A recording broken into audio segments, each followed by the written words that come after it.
Começar então a questão da crença, ligar a questão da crença à comunicação e inclusive a crença religiosa. Há duas citações iniciais que eu queria girar hoje em torno delas. Uma está em João, Evangelho de João 4,48, Evangelho de São João, que diz assim: se não virdes milagres e prodígios, não crereis. Esse é o primeiro. Ou seja, precisa de milagres e prodígios para acreditar, para crer. E o outro é Tertuliano,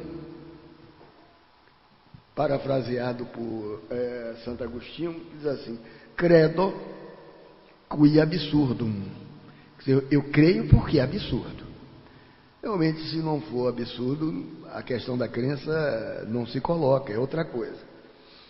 Então, o apóstolo nessa epígrafe aí, o João, ele está enfatizando com palavras de Cristo, essas palavras são de Cristo, essa crença que é imprescindível à comunicação, é fundamental para que a comunicação se dê, que crença exista, mas também para a comunhão dos cristãos. A crença é imprescindível, mesmo que se tenha que forjar ou apresentar um milagre, na questão do milagre. Ora, implícita na frase, essa questão do milagre, vamos até voltar ela depois, que é uma coisa realmente importante no cristianismo. Há quem faça milagres até fora do escopo diretamente religioso. Eu já fui testemunha de um milagre. É uma outra coisa. Então está implícita nessa frase aqui uma advertência que foi excedida, essa advertência, por Hume no Tratado da Natureza Humana. Tem até uma boa edição aí do Tratado da Natureza Humana de Hume aí na vitrine da livraria lá embaixo. Hume diz o seguinte: olha, nós temos uma notável propensão a acreditar em tudo que nos é contado, mesmo a respeito de aparições, de encantamento, de prodígios, e seja qual for a oposição disso tudo à experiência cotidiana e à observação. Mesmo que o que nos contam contraria a experiência, de grande parte das pessoas, principalmente são religiosas, uma propensão a acreditar, a crer. Isso é o que eu chamei num texto falando desses milagres, do crente universal. Aquele que acredita em qualquer coisa, você conta. Como há o descrente universal, o incrédulo universal, mesmo vendo, não se acredita. Então, o excesso aí, que eu falo do Hume, está nesse tudo. Quer dizer, nós temos a propensão a crer em tudo que está mencionado. Ou seja, esse tudo são todas as crenças ilegítimas, que ele chama de crenças legítimas, são as probabilidades não filosóficas. E tudo isso vem do que Hume chama de causalidades fictícias. Quer dizer, são falsas causas que você atribui àquele fenômeno, àquele evento. E essas causalidades fictícias, em geral, estão tanto na linguagem quanto na fantasia. Ora, em todas as crenças, em todas as invenções humanas que resulta da imaginação ativa, existe uma larga reflexão de paixões para Hume. A paixão. Então, o que distinguiria o sério do fantasista, ou o sério do falso, é a fixação das paixões, ele diz, pelos princípios lógicos da associação. Essa fixação das paixões é que impediria as paixões de se refletir na imaginação pura ou na fantasia. Portanto, o que é fantasista? A paixão em geral é fantasista, de fato. Porque o uso que a religião faz dos princípios de causalidade, de semelhança, de associação, que ultrapassa os limites da experiência. Quando se é religioso, você manda a causalidade embora.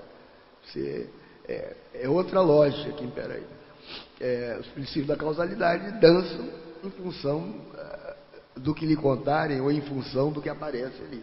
Então, fora de qualquer possibilidade de correção, Hume diz, fora de qualquer possibilidade de seriedade, você acredita. Porque as paixões ou a paixão religiosa lhe leva a se desembaraçar do princípio de causalidade. Daí, digamos, o absurdo, ou daí a ilegitimidade do milagre, a ilegitimidade do acontecimento extraordinário, sem explicação racional, sem explicação lógica, sem explicação científica, que religiosos e teólogos consideram o ato de Deus, um ato de Deus.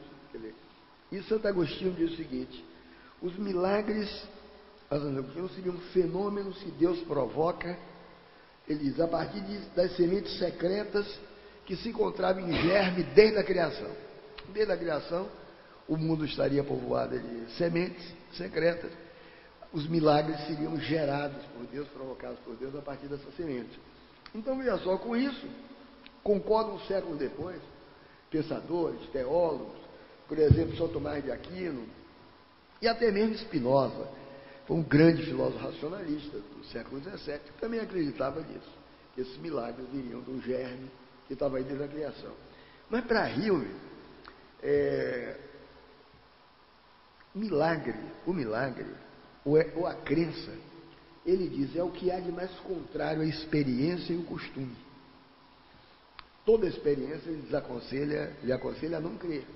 Todo costume lhe diz para não crer, na verdade, para ele.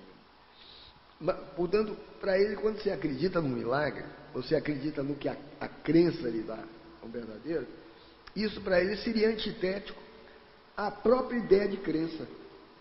Porque a ideia de crença para ele depende desses dois fatores.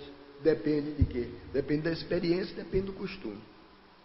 Ora, a crença seria, portanto, a crença no milagre, seria para ele necessariamente falsa. Mas, ao mesmo tempo, a própria crença seria um verdadeiro milagre. Porque ele diz, todo aquele que está movido pela fé e está consciente, digamos, de um milagre contínuo na própria pessoa, que transforma, ele diz, todos os princípios do entendimento e lhe dá uma determinação para crer no que há de mais contrário ao costume e ao contrário à experiência. Ora, então, tanto que para a doutrina, uma doutrina cristã, chamada doutrina fideísta, que é rejeitada pela ortodoxia católica, é exatamente pelo excesso, é exatamente pelo absurdo que se deve crer. Os fideístas dizem, se não for absurdo, você não precisa crer. É outra coisa, você é convencido pela lógica dos argumentos. Então, quanto mais absurdo, mais você crê, você acredita. Porque, fazer um parênteses, eu começo essa coisa da comunicação transcultural com questão da crença. E, na verdade, nós, a mídia, os meios de comunicação, cimentam uma relação com o público, com pactos simbólicos, baseados em crença.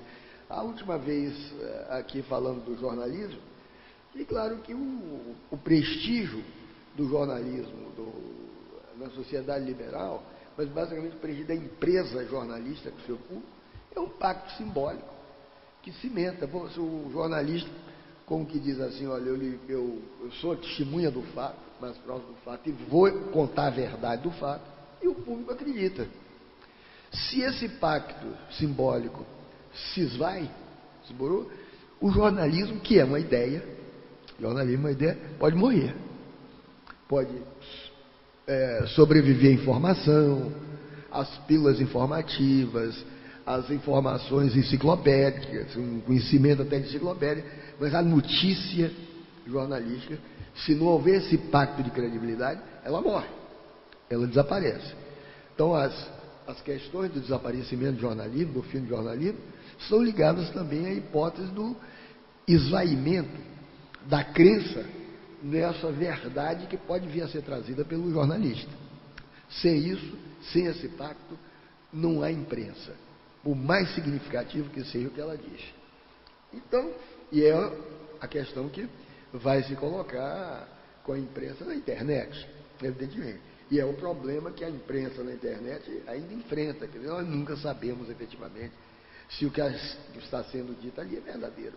Ainda que não seja uma difamação de alguém, não seja uma notícia engraçada, você tem que verificar. Há dias atrás, me mandam um vídeo, eu não sei manobrar direito essas coisas de vídeo, mas me mandam de um conhecido meu, que eu acho que todo mundo ri, porque é conhecido, que eu faço esse esporte de luta, né? E dava instrução para ele, eu sou velho nesse negócio de luta, né, karatê. Dava instrução para ele achar. E lá no ambiente da academia, todo mundo gostava.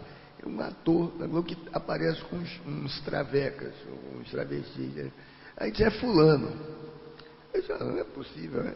Aí, mas é verdade, isso espere que daqui a pouco tem uma traveca sentada no colo dele, ele vai botar a cara assim de fora, e aí, realmente, você vai até ver o vídeo inteiro, ficou nesse ambiente de esporte, que é um outro ambiente, aquela dúvida, mas como é que pode aquela pessoa, não sei se vocês viram esse vídeo, sabe quem estou falando? Não? É um ator bem conhecido, bem famoso. Hein? Eu gosto, que eu gosto, me dou, ele gosta, mas né? O tempo inteiro você põe a questão da credibilidade ali, porque você não sabe realmente.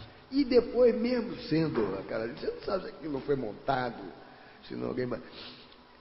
Que é a questão que você não põe para o jornalismo diário, cotidiano, ainda que seja o jornalismo do Globo, né? Que é totalmente não confiável nas opiniões. Então, o que eu quero dizer com isso? Que a crença é aquela ideia viva. A crença é uma ideia viva. Quando você diz que a ideia está viva, é porque ela é mais sentida do que concebida. Uma ideia viva, ela é mais sentida do que entendida. Portanto, ela está unida pela causalidade a uma impressão presente. A crença, portanto, é pedra de toque do pensamento. Ela é pedra de toque do pensamento.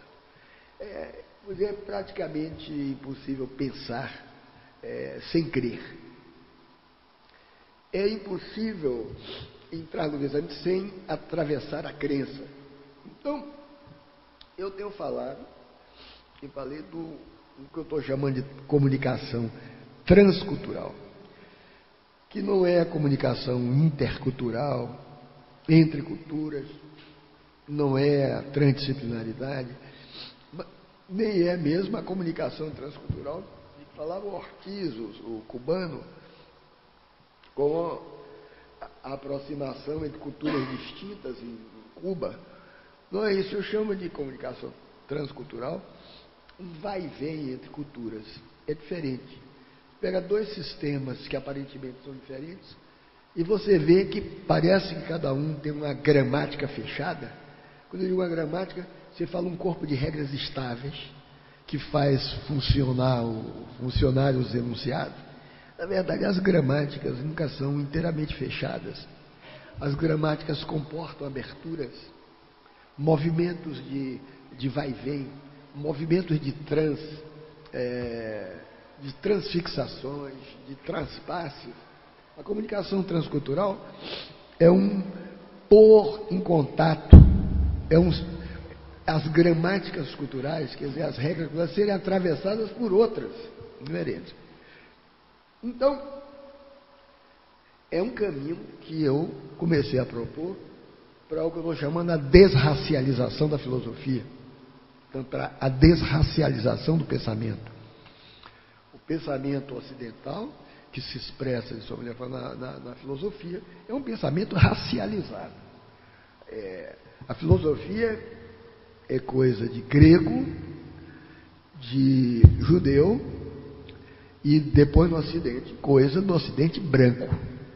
Do Ocidente branco. Portanto, nós pensamos, as matrizes do nosso pensamento são racializadas. Não é à toa que é tão difícil mexer nessa questão que é o mal-estar civilizatório, que é a discriminação racial, que é o racismo, porque nós nascemos com essa gramática, uma gramática de pensamento racializada, atravessada por noções de raça, e a raça hegemônica, que é a raça branca. Então, para fazerem ideia da força dessa raça, e que às vezes interessa pouco as ciências sociais discutirem nesse nível, essa questão da branquitude na filosofia, no pensamento nacionalizado, não é apenas a pele clara, embora se apresente assim no confronto, quando você olha a pele clara, a pele escura, que na verdade, para o pensamento hegemônico ocidental, diga, você pega um bostoniano, um americano, o Asp, ai meu Deus, só um instante que eu tenho muita dificuldade com essas coisas. Está aqui. Diz que não pode abrir a página. Para um bostoniano, um americano, um russo não é branco. Um russo não é branco. Um croata não é branco. É outra coisa. É o quê? É eslavo. É eslavo. Mas peraí, mas a pele é branca, o pai é branco, o olho pode ser azul, sim. Mas o branco é outra coisa. O branco é o mais branco do que o branco. É o homo, aquele que alveja e lava a roupa. É uma questão, a gramática vai mais fundo do que apesar de na evidência do racismo, o que você olha é a cor imediata da pele. Então, essa comunicação transcultural eu proponho para desracializar a filosofia, porque eu acho que nós não podemos nos furtar uma discussão sobre a crença. E para que isso? Tanto para fins teóricos, questão da comunicação, do sistema da comunicação, quanto sistemas religiosos. Então, tanto fins teóricos, tanto os fins práticos, quando nós nos perguntamos se é crível a unicidade do espírito que foi entronizado pelo modelo de razão ocidental. Vocês o que é o que se entronizou como modelo interiorizado na cabeça de cada um? É o espírito único, que é o espírito do mundo, que é o espírito de um Deus monoteísta, na representação de cada um branco, né, como atestam as folhinhas nas lojas, nas borracharias, aquele Deus louro que um diretor de Hollywood poderia convidar para fazer um filme sobre Cristo.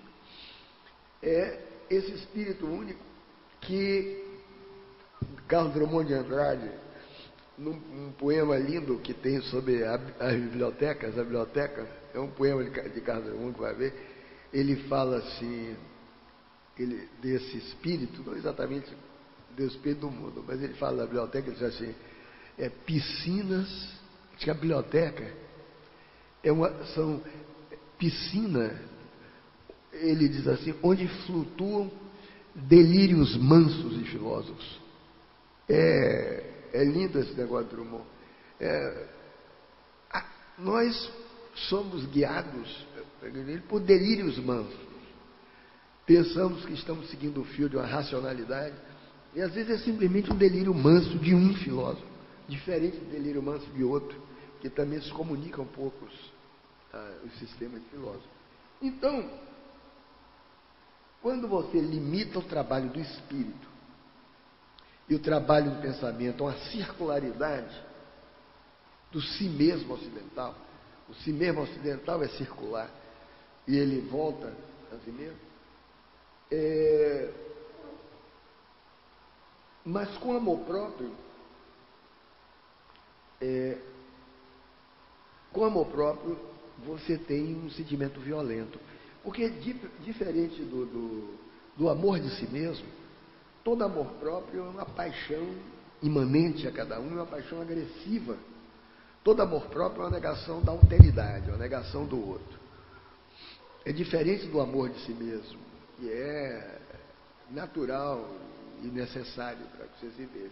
Mas, além do amor de si mesmo, o amor próprio significa o amor de sua forma de vida, de seu modo de pensar, de seu lugar no mundo, que você não abre mão para não trocar com ninguém mais, não trocar com o outro.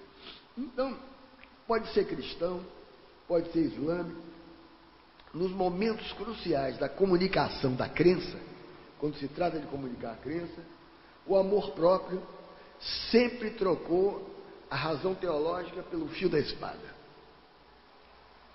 A razão teológica some e a espada aparece. Essa espada que tem sido grotescamente simbolizada nas execuções, por exemplo, do Estado Islâmico. Eu estou falando da coisa mais grosseira e grotesca que existe, que é o Estado Islâmico cortando a cabeça de alguém diante da televisão. Mas isso, na verdade, sempre se cortaram cabeças. Sempre a razão teológica foi precedida pelo fio da espada. Os cruzados europeus estripavam na Palestina, na Terra Santa, homens, mulheres e crianças, o fio da espada. Estripavam as mulheres para arrancar das barrigas as crianças, para poder cortar melhor a cabeça, não dar nenhuma possibilidade de nascerem. Isso é a história é a história do cristianismo, essa troca da razão teológica pelo fio da espada. Ora então, vejam só, do discurso até o objeto, qualquer coisa pode se converter em suporte de crença. Isso é crucial para a questão da mídia. Você pode transformar qualquer coisa em suporte de crença. Qualquer, não importa. Digamos uma rápida visita ao Museu Islâmico Istambul. Sim, 4 anos. Eu me deparei perplexo, uma mulher atônita, com a visão, digamos, de jovens, de velhos, de todos os sexos, moças, rapazes, se comprimindo em frente a uma vitrine que exibe o quê? Exibe o maior suporte de crença naquele museu, que era o dente do profeta, o dente do Maomé. Ele teria perdido esse dente numa batalha, levou uma espadada na cara, o dente sai, e esse dente é exibido, e ninguém sabe realmente, tanto faz se é o dente ou não do profeta, mas é um objeto de crença, como eu fui presidente da Biblioteca Nacional, há um folclore todo de coisas que você não sabe qual é a originalidade ou não. Por exemplo, lá trabalhou o Paulo Mendes Campos, que é um dos meus poetas prediletos, poeta dos poetas, e tomava conta do setor de troféus, de coisa lá, e tem as cartas de Dom Pedro, a carta de Dom Pedro com a Marquesa de Santos, onde Dom Pedro juntava na carta junto com inuendos, os pelos pubianos dele, os pentelhos, na carta. E consta que todo mundo que podia consultar essa carta, o pesquisador, roubava um pouco dos pentelhos para levar para casa. Olha aqui, meu troféu, pentelho de Dom Pedro I. E aí o Paulo disse, não tem problema não, ia no banheiro com a tesourinha, cortava o dele, botava no lugar. Repunha, virava entre nome. Você nunca sabe, na verdade, a exatidão desses troféus, dessas coisas, mas os jovens, sabe? Inclusive uma falta de educação, as mulheres empurravam, cotovelavam, que elas tinham o direito de ver o dente do profeta. Você viu uma coisa lá, sabe? Ou teria sido arrampado. Então você acredita piamente na sacralidade do dente. Piamente, como os cristãos acreditam na santidade, digamos, da língua de Santo Antônio, que aliás é um santo que eu gosto, eu tenho em casa imagem de Santo Antônio, meu pai gostava de Santo Antônio. A língua de Santo Antônio é incorruptível, está lá também eu vi na Itália. A língua dele nunca apodreceu. Eu vi também numa vitrine, não sei se aquilo é uma língua, mas é realmente a língua dele. Foi o que sobreviveu a Santo Antônio, que é o meu santo predileto, Santo Antônio de São Francisco. Então, ou então, você pode acreditar também em Nova York. Eu vou, certa frequência, hoje é Nova York. Tem lá no Central Park a Igreja da Ciência Cristã. Em plena e moderna Nova York, você tem uma Igreja da Ciência Cristã, que é uma igreja de luxo, com folhetos. O cara fica grato se você entrar para lhe dar aquele folheto luxuoso. Eu entrei em geral porque no frio, às vezes você não tem um hotel perto, você precisa ir ao banheiro, para quem toma diurético. Aí você entra para os banhos limpíssimos, cheirosíssimos, e aceita o papel na saída. É o pagamento, você aceita o papel. Então, a Igreja da Ciência Cristã, que prega a cientificidade do discurso da fé. É o que essa igreja faz. Ou seja, o discurso da fé é científico. E isso faz de cada crente, eu tive a satisfação de ver, se você é crente, faz um cientista cristão. Conheço, eu sei. Tem aí também racionalismo cristão, eu sei. Na Glória, na Benjamin Constant, eu já visitei, já fiz uma matéria, quando era de jornal, eu tenho essa matéria sobre essa igreja positivista que, na verdade, é um bando de velhos que são donos dali e muito de olho no terreno. Não tem mais jovens. Não tem mais jovens que acreditam, principalmente porque, pelo rito daquela igreja, eu sei porque eu fiz uma matéria, se você se casa ali, os noivos têm que ficar de 15 a um mês se absterem de relações sexuais, mesmo na lua de mel. Então é evidente que ninguém quer, né? O pessoal se mandou daquilo. Mas, interessante, as deusas são mulheres, está lá a bandeira, a primeira bandeira do Brasil, tecida por não sei quem. Eu conheço, igreja positivista. Já levei vários franceses lá, os franceses rolam de rir, né?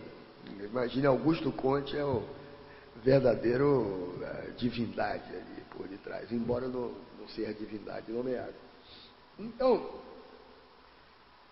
cada cientista cristão está vocacionado para quê? Para os males do mundo. Ora, com ou sem inflexões religiosas, voltamos à questão da comunicação, as massas hoje acreditam apenas, ou elas fingem acreditar, no que é comunicado pelo espelho tecnológico das mídias. Não nos enganemos. Se não tiver agendado no passar na mídia, temos grande dificuldade em acreditar. Já há algum tempo atrás, eu me lembro de um filme sobre o lobisomem americano em Londres.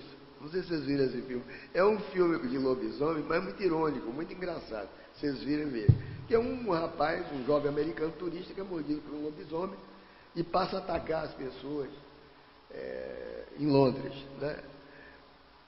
Passa a atacar as moças, aliás. Mas o lobisomem é forte, ele ataca o homem. Então, tem um diálogo onde o inglês diz, você soube que um lobisomem atacando aqui em Londres, as pessoas. Aí o outro olha para ele assim e diz, olha, eu não vi isso na televisão. Ele disse, não apareceu na televisão, mas já teve no jornal. Ele disse, se não apareceu na televisão, não existe, não tem lobisomem nenhum. Eu só acredito se aparecer na televisão. De certo modo, se você examina a atuação da mídia, que ele fizer, à luz dessa crença, dessa credibilidade, basta você ver a campanha municipal dos políticos atuais, você vê a credibilidade ou a fortuna eleitoral ser medida por segundos a mais na televisão. São segundos. Você aqui tem só 11 segundos, você disse, o Freixo tem só 11. Hein? Tem 11 segundos. E esses 11 segundos pode ser que bastem para alguma coisa, e não basta para nada. Você só acredita se vira o santinho, ouvir na televisão. É a questão da crença que está aí. Por menor crença que a televisão como sistema dê para você.